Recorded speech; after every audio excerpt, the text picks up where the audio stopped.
Naam, sasa tunageukia ule upande wetu wa maswali ambayo umeyauliza.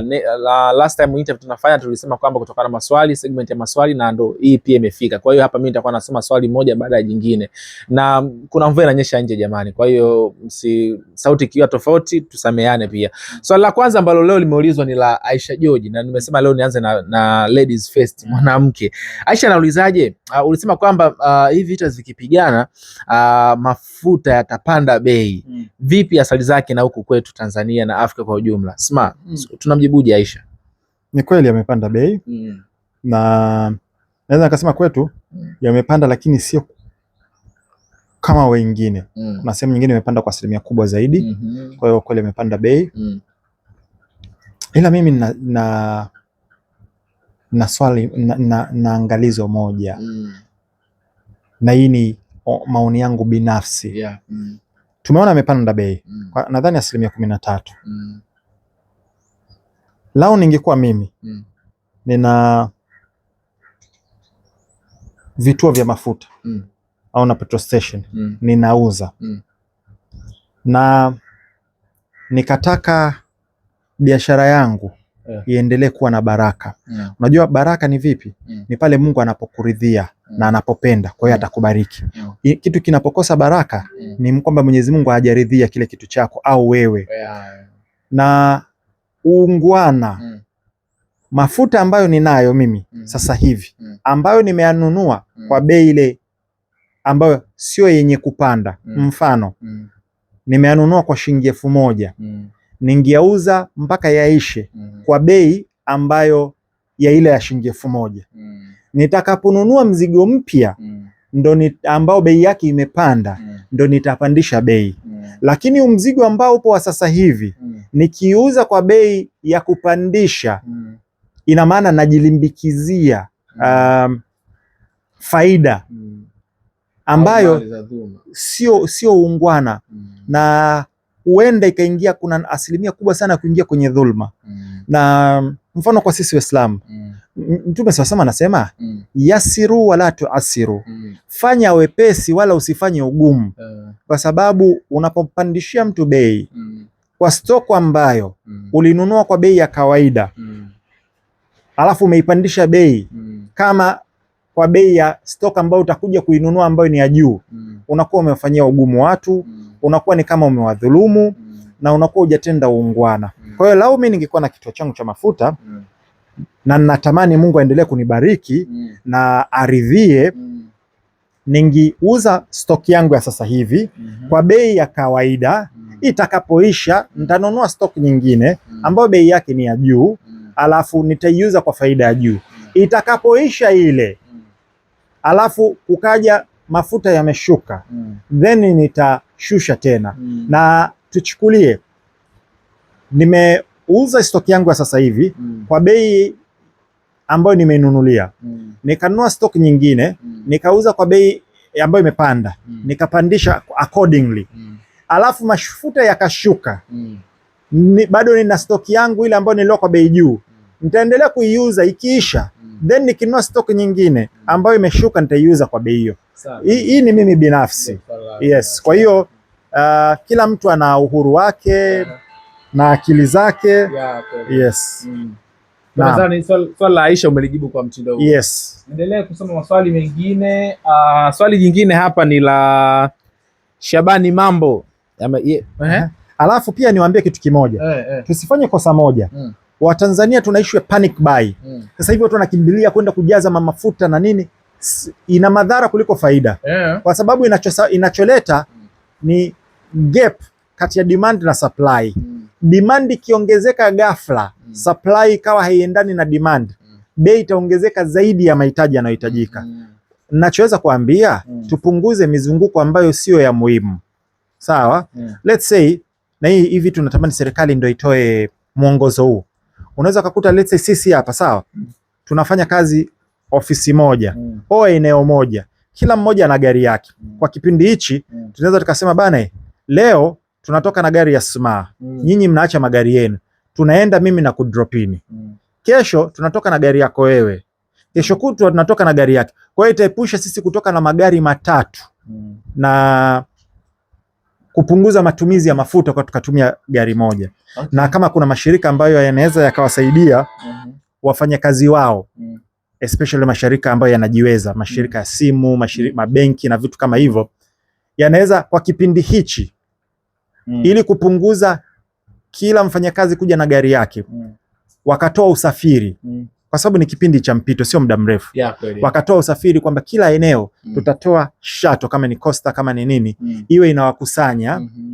Kutakuwa kuna meeting point, watu wakutane, tuje na inawarudisha, ili kupunguza kila mtu aje na gari yake na matumizi yake na vitu kama hivyo. Kwa hiyo kuna baadhi ya miongozo ambayo badala ya kufanya panic buy, tupunguze safari ambazo sio za lazima, to consolidate safari itasaidia kuliko kufanya panic buy. Okay, sawa. Swali jingine naitwa G Samil 694. Yeye anauliza kwamba DJ Sma, mimi swali langu, kwa nini Urusi na nchi za Kiarabu hawakumsaidia Saddam Hussein na Muammar Gaddafi? Sawa. Nchi za Kiarabu tunafahamu ni vibaraka, ni wanafiki. Na actually walichangia. Hivi unajua hizi ISIS na nini zinachangiwa na hizi nchi za Gulf hizi. Yes, ndo anaufadhili na kuziwezesha na vitu kama kwa ushirikiano wa mzayonisti na CIA. Na ripoti zipo. Okay. Lakini kuna watu ukiwaambia watabishi. Na wakati rais wa Marekani Donald Trump kwa maneno yake mwenyewe anasema ISIS imetengenezwa na Obama na Clinton. Lakini kuna mtu atakubishia, atakwambia wale magaidi. Umeona? Anyway, Urusi wakati wa vita vya Saddam na Gaddafi ilikuwa bado dhaifu, ilikuwa haijafikia kipindi hichi. Okay. Yes, lakini sasa ilikuwa bado anajitafuta, kwa sababu alikuwa ametoka kupoteza miaka 10 mizima baada ya fall of Soviet Union, kuanzia mwaka 2000 mwaka 90 mpaka mwaka 2000. Ilikuwa ni muda ambao Urusi ilikuwa imeoza. Ilikuwa ina ufisadi wa hali ya juu sana. 1999 alipochukua Putin sasa, ndo taratibu kapambana sana kutoa maoligarki na mifumo na manini, mpaka sasa hivi Urusi imerudi kwenye ubora wake. Yes. Kwa hiyo kwa kujibu swali lake ndo hilo. Nadhani ndugu yangu Jisamil majibu yake umeyapokea. Swali jingine ni Kasim Bitogo. Yeye ameuliza kwamba swali langu, kwa vifaa vya kivita vya Irani wanaweza kumshinda Marekani? Akauliza swali, kama sio, je, kwa nini wanapigana naye? Nimesema before na ninarudia. Silaha ni kitu kimoja, strategy ni kitu kingine. Tumeshaona mataifa makubwa yakicrash mataifa madogo, na tushaona mataifa madogo yakicrash mataifa makubwa. Tumeshaiona. Tuliona pia kwenye ile Arab War, nchi 5 za Kiarabu ziliungana kupigana dhidi ya mzayonisti na akawashinda. Of course alipewa msaada kutoka kwa Uingereza, Ufaransa na Marekani, lakini alishinda nchi 5.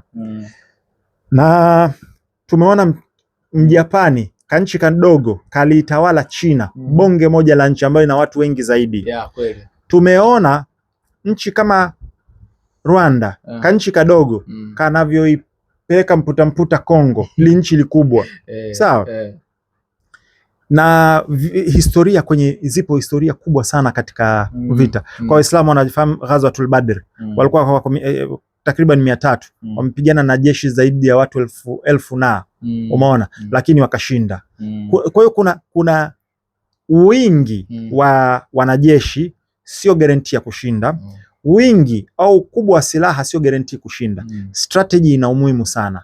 Kwa hiyo itakachoamua hii ni strategy. Yes. Ndo maana Vietnam pamoja na Marekani na silaha zake zote, Vietnam hakuwa na ndege hata moja, hakuwa na kombora hata moja, lakini Marekani alienda pale akala kichapo akakimbia. Aligoma kutawalia. Yes. Kuna movie ile wenda akaitafute Last Platoon. Yani ile movie Marekani anakimbia ndo anaenda kupanda helikopta ya mwisho. Wa Vietnam bado wanakuja hivi. Hawaishi na wamewaua wengi mno. Wamedondosha mabomu. Nikakwambia kwenye ile kwamba wana silaha za hali ya hewa. Nikaongelea hapa na vitu kama hivyo. Walitumia hiyo wakasababisha mafuriko kwenye maandaki, yani wametumia mbinu nyingi sana, lakini mwisho wa siku kala kichapo kasepa. Okay, sawa. Yes. Leo swali letu la mwisho ambalo katika segmenti hii ya maswali ni swali la Ibrahimu Abdullah. Yeye ameuliza kwamba mimi nauliza swali kwa DJ Sma. Je, Hitler hakuwa katili kwa Wayahudi au Wayahudi ndio chanzo cha yeye kuwapurusha? Unajua Wazionisti walimgeuka Hitler baada ya kushindwa. Hitler alikuwa anashirikiana na Zionists.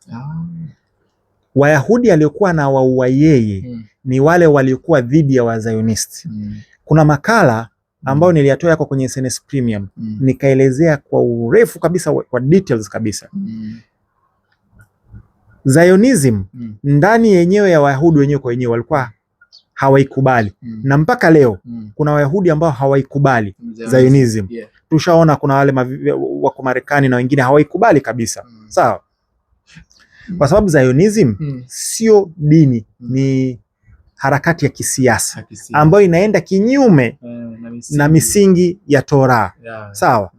Kwa hiyo walichokuwa nakifanya wao, walikuwa wanashirikiana na Hitler kuwaua wale Wayahudi ambao walikuwa hawakubaliani nao. Na Hitler walikuwa na makubaliano anawawezesha kuwahamishia, kuwatafutia sehemu yao ya kwenda. Umeelewa? Lakini baada ya Hitler kushindwa, wakageuza. Kuna mtaalamu mmoja ambaye anakwambia Holocaust haikutokea, yale mauaji ya milioni 6 nini, anakwambia kutokea, na kaleta ushahidi, wameipiga sana vita yule jamaa. Sawa? Lakini ametoa ushahidi ambao uko black and white. Na hivyo ni vitu hawaruhusu kabisa uguse. Yani ukiongelea tu Holocaust ukasema haijatokea, yani utapigwa vita kila sehemu. Wapo watu ambao wametoa ushahidi beyond reasonable doubt. Sawa? Wamejaribu kufanya character assassination na vitu kama hivyo, lakini vipo. Kwa hiyo kuhusu Hitler, alikuwa anashirikiana na Wazionisti, lakini kwani waliokuwa wanafadhili pande zote mbili nini? Sio walikuwa ni Wazayuni. Si ni kina Rothschild ndio walikuwa nani? Ila sasa ni kwamba inategemea sisi taarifa zetu unazipata wapi. Anayekupa taarifa ndo anakukontrol wewe uamini nini na ujue nini. Simako hiyo ni mbaya sana kuizungumzia hiyo. Sana. Yani ni sehemu ambazo nyeti, yani ukigusa tu kwambia kwamba Holocaust haijatokea, aise utapigwa vita sana. Yes. Sawa kabisa. Naam. Pengine sasa Simako tumezungumza mambo mengi sana, maswali na majibu yamejibiwa vizuri pia. Pengine hasa kwenye kipengele cha maswali hasa una lipi la kuongeza watazamaji wetu waweze pia kukifanya hasa? Kwanza warekodi video au iweje? Juzi nilipata video nikafarijika sana. Tena ilikuwa ni kupitia 96 link ile. Kuna mshikaji yuko kwenye, sio ilikuwa ni kikao ile, ameshika simu ameiweka hapo kabisa, unaiona anamsikiza Sma kupitia 96 link ile. Wengine ni katika moja ya ofisi sehemu fulani hivi wanasikiliza. Kwa hiyo zinatupa moyo, imenifurahisha, na tungependa kama unaweza kurekodi video za hivyo ukatutaga Instagram. Unaona ni kitu ambacho, na ukitupa ruksa tunaweza tunaziposti kama shout out. Mimi napenda sana nitoe shout out, lakini pia kitu ambacho nilifurahia ni kwamba wanafunzi wengi walitoa majibu ambao wako katika hizi nchi kwamba tuko salama katika Kuwait. Kuna watu tofauti tofauti, kuna Makbosi, kuna Kefini, kuna Almuhibu na wengine wametuambia wako katika hizi nchi lakini wako salama. Ilitupa faraja kujua wasikilizaji wetu ambao wako katika hizi nchi wako salama. Kwa hiyo tumefurahi. Mungu awazidishie, azidi kuwatunza, na nishukuru kwa support yao. Fuse inaendelea. Actually tumefikia hatua nzuri, kulikuwa kule kwenye dirisha pale kwa pako wazi, tumesha ziba. Nadhani tunaweza tukaenda kuonesha maendeleo. Haijawa tayari, lakini studio inazidi kuboreka. Fuse ni ya wana Fuse. Of course kuna watu ambao hawapendi vitu kama hivi, kwamba Sma support sijui unaombaomba nini. Fuse ni ya wana Fuse. Kuna mashirika makubwa, unajua The Guardian wewe ya Uingereza. Tena hebu ngoja nikuoneshe shirika kubwa kama lile, lakini hawa karibia YouTubers wote wakubwa, sisemi ni wote, lakini wote wanafanya donation yaani. Alafu sijamchaji mtu. Siambia mtu kuangalia makala yangu ni na kuchaji. Sawa? Majarida kama Wall Street Journal na wengine huwa kuna subscription unatakiwa subscribe. Sawa? Sisi tunatoa bure, hatumkatazi mtu kuangalia kwa utashi wake akiamua kuna nini.